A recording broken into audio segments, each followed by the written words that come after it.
Welcome to today's lecture, where we will examine an often neglected yet crucial aspect of Plato's thought, the role of women in his ideal society. This exploration will take us into the heart of the Republican laws, where Plato challenges the conventional views of his time and presents ideas about gender that remain both revolutionary and contentious. Before diving into these dialogues, I highly recommend that you take the time to read The Republic and Laws. These primary texts provide the foundational framework for understanding Plato's ideas on gender equality, particularly his bold suggestion that women are just as capable as men when ruling and fulfilling civic duties. In The Republic, we see the introduction of these groundbreaking concepts. At the same time, in Laws, Plato tempers some of his earlier ideas, reflecting a more conservative approach to women's societal roles. Engaging with these texts will deepen your understanding of Plato's philosophy and the historical and cultural context in which these ideas emerged. This may seem like a significant reading commitment, but it's worth the effort. By familiarizing yourself with these works, you will enrich your experience and contribute meaningfully to our discussions. If time is limited, don't worry. You'll find that the accompanying commentary in Plato Reimagined will help you grasp the key points we'll cover. This book, with its extensive endnotes, provides valuable insights into Plato's views on gender and society, and is a helpful resource as you navigate the complexities of his dialogues. For those seeking a deeper engagement, advanced learners will benefit from monthly one-on-one meetings with me to discuss Plato's philosophy in more detail, focusing on how his views on gender equality can be applied in modern contexts. Tools like the Gadfly app and PASF filter will enhance your learning, helping you uncover cultural blind spots and apply Plato's lessons to contemporary issues. I encourage you to immerse yourself in these texts and resources, as they will provide the foundation for today's exploration of gender in Plato's ideal society. Let's begin. Lecture 20. The Role of Women in Plato's Philosophy. Welcome, everyone, to Lecture 20, where we will explore a vital yet often overlooked aspect of Plato's philosophy, the role of women in his ideal society. In doing so, we will examine the broader framework of gender equality in his works, particularly within the Republic and Laws. This exploration not only challenges the conventions of his time, but also provokes us to consider the implications of Plato's radical suggestions for both ancient and modern audiences. Setting the stage: women in ancient Greece. Before we delve into Plato's specific views, it's essential to consider the cultural backdrop of ancient Greece briefly. In this society, women were largely confined to domestic roles and excluded from public life. Aristotle, Plato's student, presents a view that women are inferior to men by nature, and their role is reduced primarily to childbearing and household management, Politics 1254b. Against this backdrop, Plato's ideas are especially striking. In the Republic, he dares to challenge these cultural norms, presenting a vision of gender equality that remains both controversial and inspirational. Gender equality in the Republic. Plato's most direct treatment of the role of women appears in the Republic. In Book 5, Socrates is pressed to explain how his ideal city would function, especially concerning the roles of women. He proposes that women should be given the same opportunities as men, including access to the same education and responsibilities. This begins with a provocative question. Is there any function in a state which belongs to a woman because she is a woman, or to a man because he is a man? Plato, Republic 455. The idea here is revolutionary, as Plato does not base social roles on gender, but on capability and nature. In his view, the only difference between men and women is that men are physically stronger on average, but this does not translate into intellectual or moral inferiority. Plato uses this biological distinction to justify different training for women where necessary, but insists that women can, and should, be trained to fulfill the same societal roles as men, including those of the guardian class. Plato, Republic 456b. The education of women, a radical proposition. What's particularly striking about Plato's proposal is the education he prescribes for women. In the Republic, Plato argues that women should receive the same rigorous education in philosophy, mathematics, and physical training as men. This is not simply a statement about equal opportunity.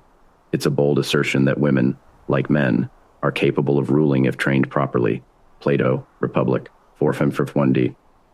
This idea was unprecedented in ancient Greece, where women were typically excluded from intellectual pursuits. Socrates argues that, in his ideal city, the wives of our guardians must strip for exercise and not shrink from it because they are women. Plato, Republic, 457b. This equal treatment in education and physical training reflects Plato's broader commitment to the notion that societal roles should be determined by ability and virtue, not by gender. Women as guardians. Philosophical implications. Plato's vision of women serving as rulers or guardians carries profound implications for his theory of justice. According to his philosophical framework, justice is a matter of individuals fulfilling their natural roles, determined not by social conventions, but by the soul's capabilities. In this regard, Plato sees no reason why women, if they possess the requisite virtues, should not partake in ruling. He maintains that justice is upheld when each individual, male or female, performs the task for which they are naturally suited. Plato, Republic, 433a. Interestingly, this challenges not only the gender norms of Plato's time, but also his own metaphysical hierarchy. In the Timaeus, for instance, Plato associates women with a lower, more earthly element compared to men, which seems to contrast with his arguments in the Republic. Plato, Timaeus 42b. However, Plato's treatment of women in the Republic seems to reflect a more progressive and egalitarian view, emphasizing the importance of education and training over innate gender differences. The guardians and philosopher kings, women in the highest class. The class of guardians in the Republic, those entrusted with the most crucial responsibilities of the state, is open to women as well. This includes the role of the philosopher king, or in this case, the philosopher queen. Plato suggests that women, once trained, are capable of becoming philosopher rulers if they demonstrate the necessary virtues and intellectual abilities. Plato, Republic, 540c. This aspect of his ideal society seems to reject the notion that political and philosophical leadership is a domain reserved for men. By arguing that women can become rulers, Plato implicitly argues that rationality and virtue, the cornerstones of his ideal rulers, are not exclusive to one gender. Indeed, it is the rational part of the soul that should govern, and this part is present in both men and women. Plato, Republic, 441e. The paradox of Plato's views on women. While Plato's views on gender equality in the Republic are often seen as progressive, they contain paradoxes. For instance, in the Timaeus, women are described in more negative terms, associated with the irrational and the material. Plato writes that men who are cowardly or unjust in life are reincarnated as women, suggesting a hierarchical view of gender. Plato, Timaeus, 42b. This inconsistency raises questions about Plato's overall stance on gender. On the one hand, the Republic advocates for a society in which women can achieve the same status as men. On the other hand, works like Timaeus suggest that Plato still holds on to certain traditional biases about women's nature. This tension is perhaps a reflection of the broader cultural norms of his time, which even a radical thinker like Plato could not fully escape. Women in the Laws, a more conservative stance. Plato's later work, Laws, offers a more conservative view of the role of women in society. Unlike the Republic, where women are envisioned as equal participants in the guardian class, Laws appears to reinstate a more traditional role for women, focusing on their responsibilities within the household. Plato, Laws, 802d.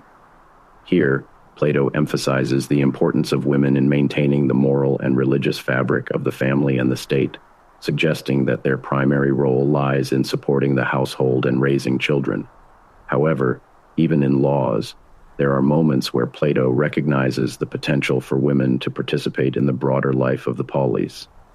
He proposes that women should be educated in music, gymnastics, and basic governance, albeit not to the same extent as men.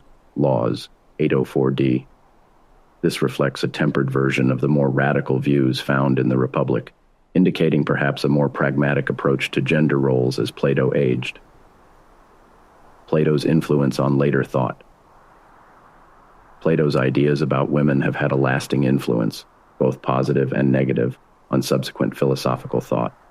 His notion that women could achieve the same intellectual and moral virtues as men laid the groundwork for future arguments in favor of gender equality. However, the ambivalence in his writings, particularly in Timaeus and Laws, has also been used to justify more conservative views on women's roles. Aristotle, Plato's most famous student, explicitly rejected many of Plato's ideas about gender equality, arguing instead for a natural hierarchy in which men are superior to women, Politics, 1254b. This Aristotelian view became dominant in Western thought for centuries, overshadowing Plato's more egalitarian proposals.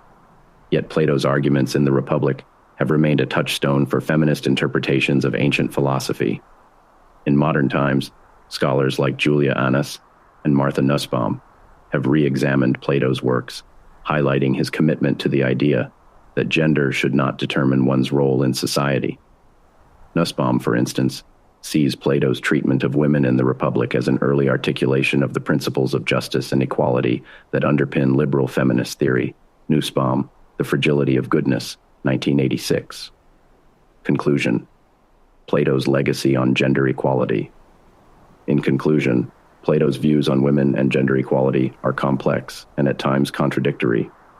While the Republic presents a radical vision of gender equality, where women can be rulers, warriors, and philosophers, other works like Timaeus and Laws reveal a more traditional and hierarchical view of gender. These tensions reflect both Plato's innovative thinking and the cultural constraints of his time. What is clear, however, is that Plato's ideas about women in the Republic remain a bold and influential challenge to the gender norms of ancient Greece. By arguing that women are capable of the same virtues and intellectual achievements as men, Plato laid the foundation for future philosophical discussions about gender, justice, and equality. His vision, though imperfect, continues to inspire and provoke debate, reminding us that the question of gender equality has deep philosophical roots. Thank you for your attention, and I look forward to our discussion on these important themes.